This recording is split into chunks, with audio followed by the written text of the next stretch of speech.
Hey guys, today I wanted to analyze some of the skills related to Crusader build. Crusader is basically when you have sword and greatswords equipped. So Throne of Liberty does have classes. Generally speaking, my combat power is not really that high. You can just check it. These items, they're not the best possible trades. They're not even fully developed trades.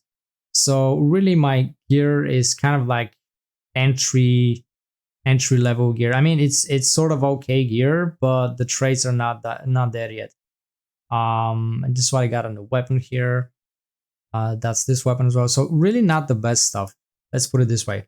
What I wanted to actually focus right now is go and check out the skills. So I'll also post a link in the description about the build. So I'll post two links actually. First, we've got, I'll just show you this build. This is from Max Roll. So what they got on Greatsword, well, Sword and Shield and Greatsword build, that's for PVE. So you can look at a lot of the things that they show. Actually, my gear is also a bit outdated. They even had more tabs here that you can have like a self-made end game build. This is what I was running because I can't get to the top tier bosses yet, but they changed it now after the update. So now you get the old endgame build, which did include items from a bit more difficult bosses to reach. Like you need proper guild, or generally you need to kill field bosses and things like that. They had a different build.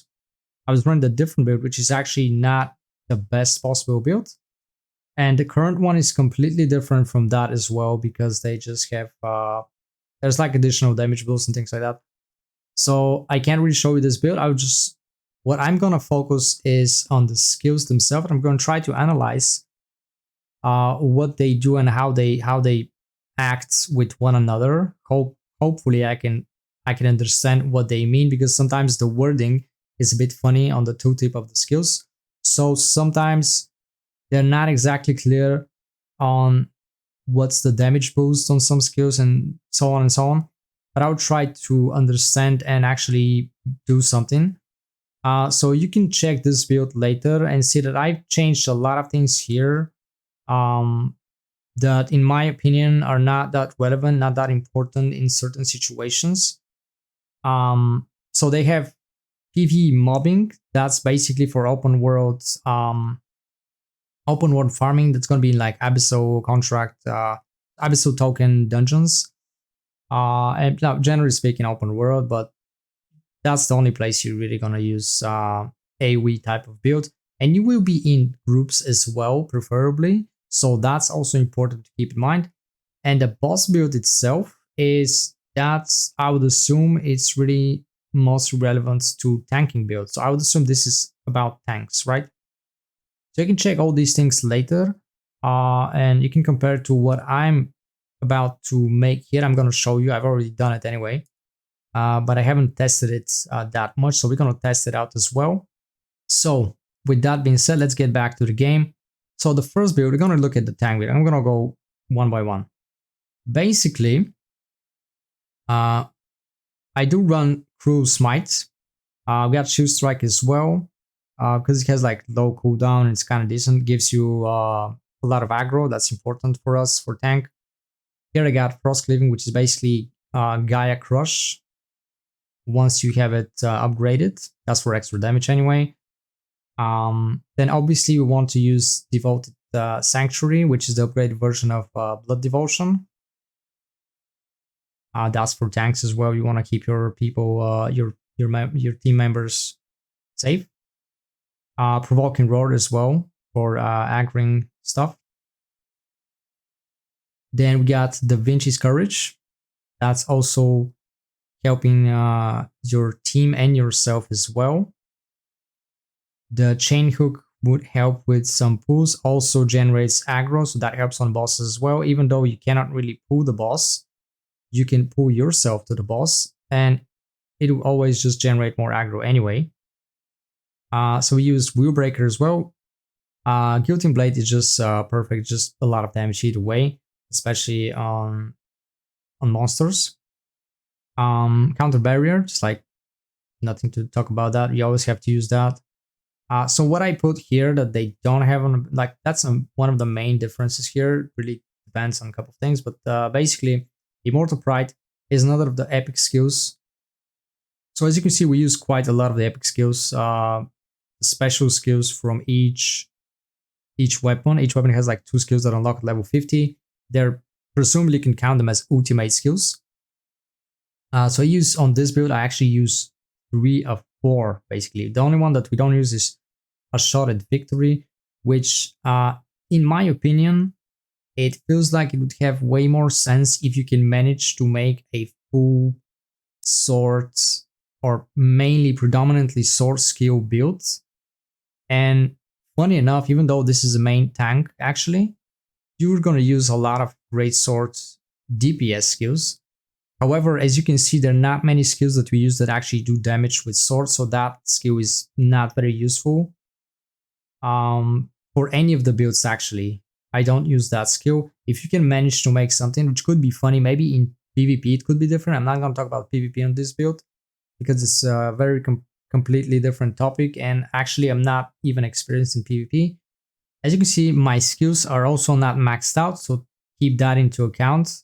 So basically why I use Immortal Pride is because it's going to help you a lot to survive, especially for like, if you're already at like 2.8 or something like that. I mean, if you just scratch level 50, you're probably already more than 2000 combat power, so you should be more than enough to run tier 1 dungeons. And they're not going to be much of a problem, and as you progress further, it's going to get easier and easier, so you can just play around with some of these skills to make them more offensive. You can just increase the DPS, but if you're beginning to do tier 2 dungeons, then you want to make sure that you have as much defense as possible so that you increase your survivability, especially if your combat power is not very high. It's not like over 3000. My combat power is less than 3000. So it's really just a little bit above the requirement for tier 2 dungeons. And I believe that you may want to help yourself a bit with something like this, for instance, which basically what it does is increase your max and current HP by 20% in this case for a couple of seconds. And you can modify it as well. So we're going to get to that. And this is the Stalwart Bastion, which is also for damage reduction. You can convert that to give you extra like skill damage, but when you're a tank, you want to be protecting, you want to be defensive. So that's the build. Gonna test that out later as well. Passives here, basically you want to have this and this probably in every single build, to be honest. These two go hand by hand. For this one, I use that particular option here, but that's questionable. I mean, generally speaking, we can play around with some of these. That's for armor as well. So that I wasn't using that before. I was using something else. I don't even remember right now. Oh wait, I was probably using Spectrum of Agony, which does extra damage. And I was thinking, what can I remove to put this on? And why I want to put this on, I'll tell you now. And I thought, well, this is just doing extra damage. Let's be real. And as a tank, I shouldn't care too much about my damage, except for when I'm trying to keep the aggro. But this isn't really going to help me dramatically to keep an aggro anyway. It's just a little bit extra damage. Why I put this on is because one thing is that it helps you to survive a bit more from ranged attacks, generally speaking, increase your evasion. But on top of that, increases your evasion against provoked targets. So you're going to use that in almost every build because you're almost always going to use Provoke and Roar. That alone will complement this one, Resilient Mind. Not quite sure how the HP recovery works, which is like a separate sentence. This is one of the things that I'm talking about. The additional restored HP, is it whenever you evade attack? Is it whenever you block? Or is it you do both of them? So that's a bit questionable, but it's not that relevant anyway. That's the Aegis Shield for extra damage reduction. Impenetrable. Not super crazy good because in this situation, you're not going to worry too much about the number of enemies around you. It's going to increase a little bit against bosses, but when you're trying to rush in a dungeon, most of the time you want to try to rush. Most people want to rush. They just pull a whole bunch of mobs with them. and they just want to get to some point. And sometimes the mobs who catch up to us, they do a lot of damage to us, actually more than the mini bosses themselves. So that will help you a lot to stay alive as well in those situations. So once we go back to, well, for defensive skills, you want to use shoot, survive, attack technique. We're going to skill spec. Basically, let's talk about that. You want to increase aggro. Great. Some of the builds actually use piercing strike, but what does that actually do? From what I understand, the only thing that it changes, you can attack multiple targets with this, but do you really need, it's 5 points, do you really need that as a tank? Like, you're not there to do AoE damage, you're there to tank. You want to get those points somewhere else. For the counter barrier, we use this to decrease the cooldown. I mean, it's not the optimal thing. You could probably change that with something else if you see that it's more appropriate for your build. And then you also have, when you have the barrier, you get extra 5% damage, which, you know, it's just great. You don't need any other special things. The chain hook doesn't really need anything specific, just use it situationally. Provoking roar, basically the only thing I put here was cooldown decreased by 6 seconds. We don't care about the damage here, and we don't have points, but you know, duration, it's okay if you want to maintain DPS boost on this one when you're like in open world, but for bosses, you really just want to take the aggro as much as possible. Starward Bastion, we really didn't get any option to improve something like cooldown decrease or other things, but it's good as it is right now. So when Immortal Pride is active, you're gonna get magic melee and range defense, like additional 5% of your max HP up to 1500, which actually translated to, from a couple of other skills, you can see that the maximum bonus from HP you can get is up to 30,000 HP, which I don't think anybody can get to right now, but eventually people will be able to hit 30,000. But the buffs that you get is not just from this one, from other type of skills that give you some bonus based on HP. The maximum would be 30,000, so anything above 30,000 HP, you get nothing from those bonuses. 1500 is 5% of 30,000. Even if you like at 20,000 HP, which is doable, not that difficult, you're getting 1,000 defense.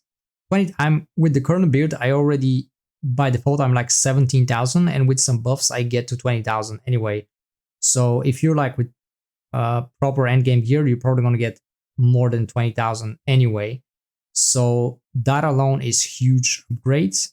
And then I got extra points, so I put them in head regen for the skill duration, so that's great. And then you have this option. If you choose this one, like you have restriction, you can use both of these. They feel like counterproductive anyway, but you can have this one instead, which is a bit more expensive to unlock. So this one would create a barrier equal to 12% of your max HP for you and a friendly target, which that means if you have 20,000 HP, that's going to give you 2,400 shields, 2,400 points of shield for you, and the same amount, 2,400 for another friendly target, which is decent for helping others. It's kind of really nice. I just chose this one for personal defense because we're using Blood Devotion anyway. I'm just gonna go through these quickly, and then I will just explain one thing. So Cruise Smite is just basically the base attack. It's really low cooldown, relatively low. You could play around with those things. That's some damage boost for 2 seconds after you use a skill. It's not a huge thing. It's 7 points, so you can play with that. It's not mandatory for this build. Aggro, obviously you want aggro for a tank build, so yeah, we keep that. Here for the Da Vinci, increase effect duration by 3 seconds, damage reduction, and that's additional recovery, HP recovery. So that's perfect for support. You don't really need the chill. It's not really that worth it because it's 10 points. You're rarely going to get to the 10 stacks to actually get the full potential of this because you'll be using that in open world farming and things will just die much faster anyway. And that's actually, if you check this out, that's Gaia Crush, right? Why I want to pop this is because the regular Gaia Crush is super weak damage, if you can see. You still get the other bonuses, but the damage is super weak.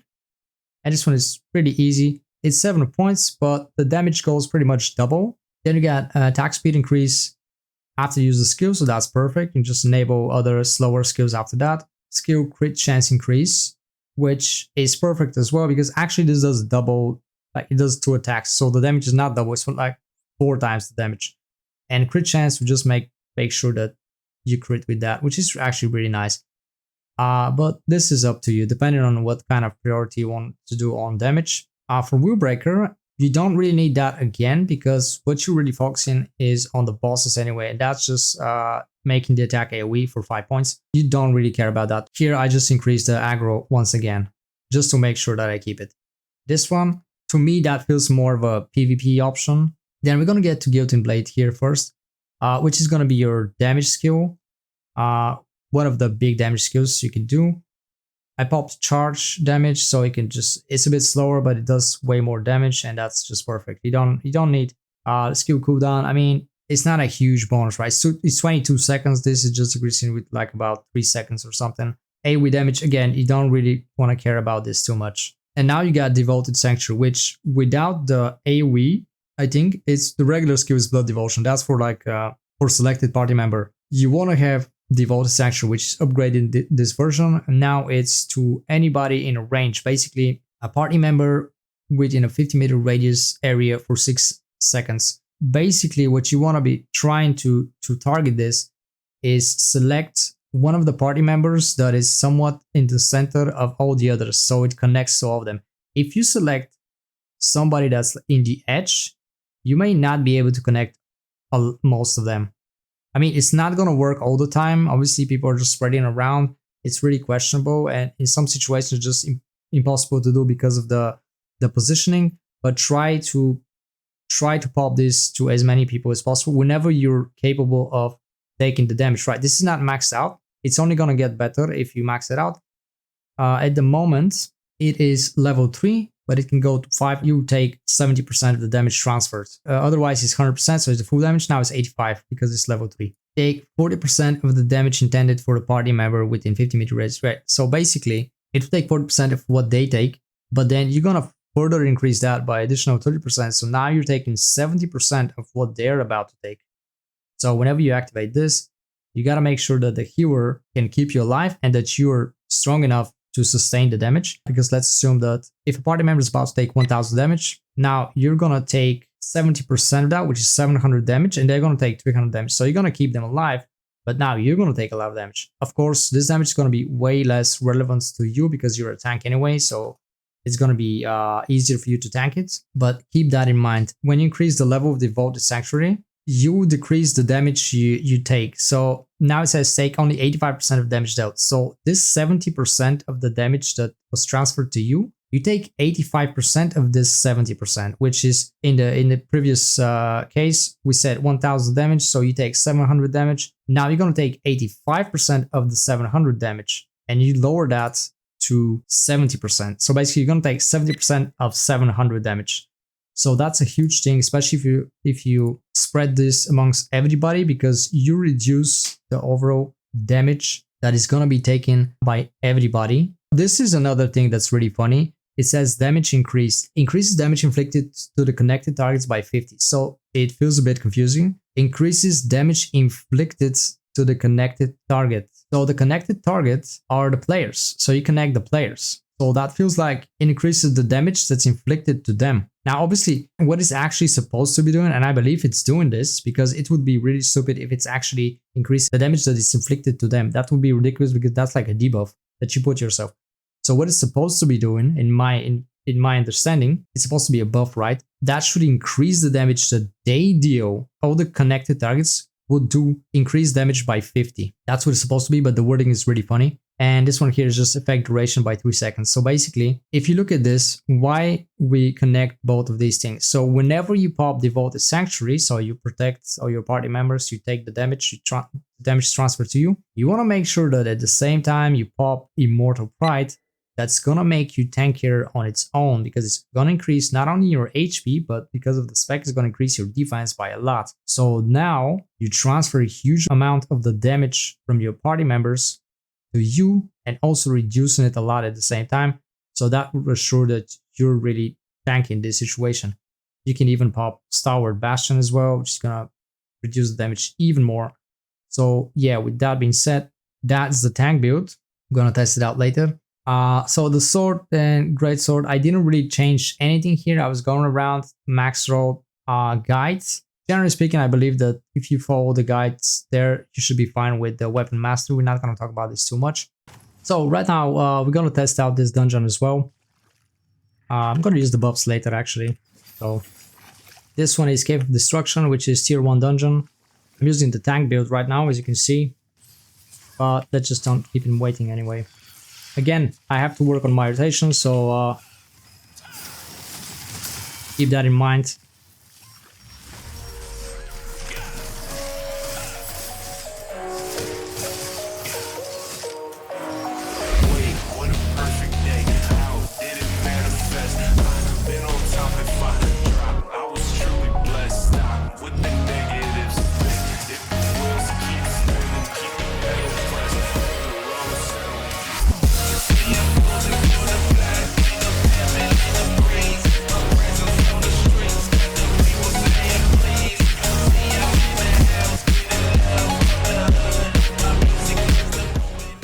So as you can see, this build doesn't really have much damage. That's the tank build that we talked about. But we don't have to worry about this. The important part is when we get to the bosses and we want to tank them and so on. We're not a healer, but obviously we can also keep our party members alive as much as possible.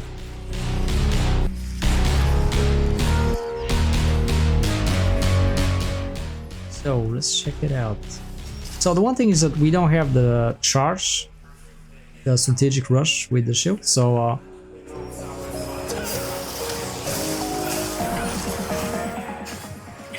we're a bit slower when it comes to getting to the targets, but that's not a huge downside, to be honest. Yeah. And there's the boss, so let's just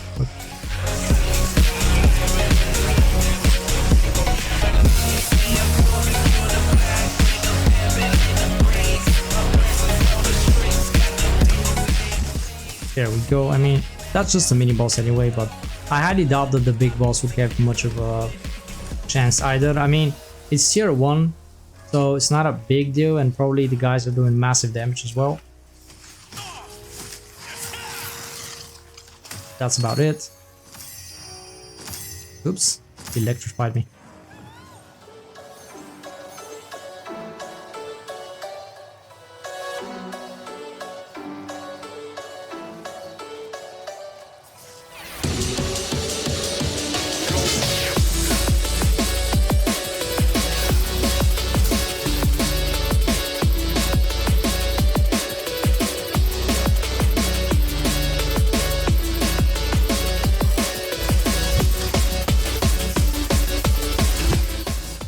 There we go, that's a block on the explosion.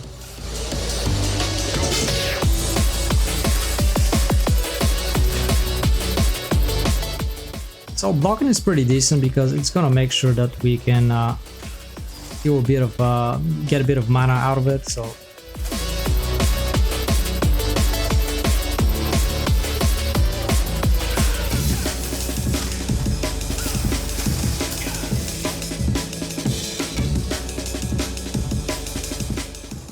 this one is actually right here, okay. Too far.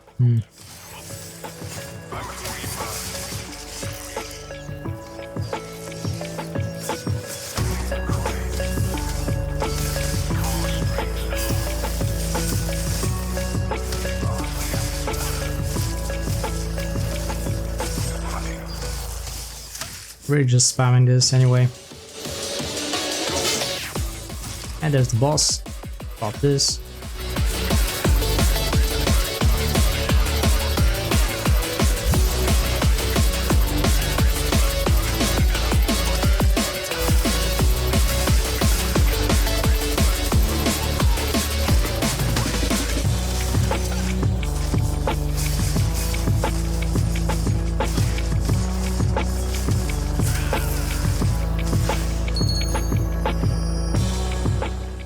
And here's the final boss, so let's check it out. I mean, I did manage to lose aggro here a little bit, so gotta pay attention to this. It was like, I think some sort of a caster that was like just throwing some magic out of it. Throwing some magic. We'll see. Honestly, I feel like my rotation is just not good. The build is just doing fine, considering the type of gear that I have. It's really not the most optimal items. No traits, really, just basic stuff, default stuff.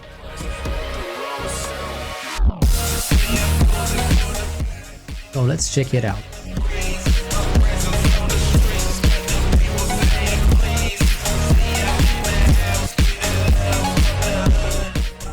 And boom.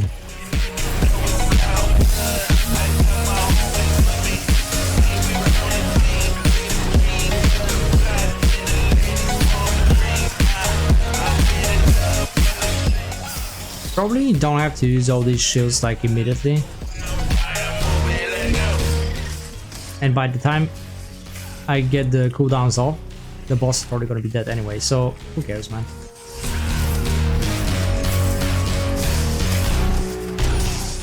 Oopsie, he got me there.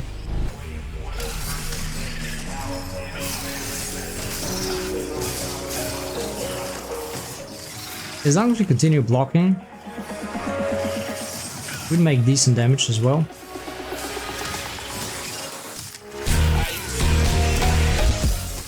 Now, one thing is that the cooldowns are actually low enough as well.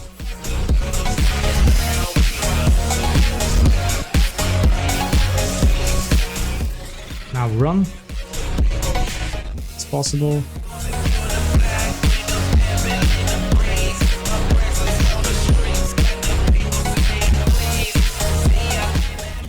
There's the little bug.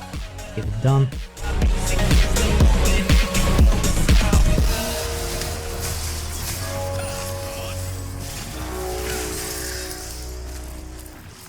I mean, it's not really much of a challenge.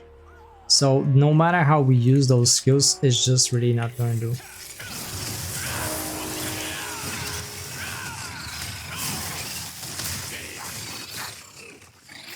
He's really not being able to do a lot of damage right there.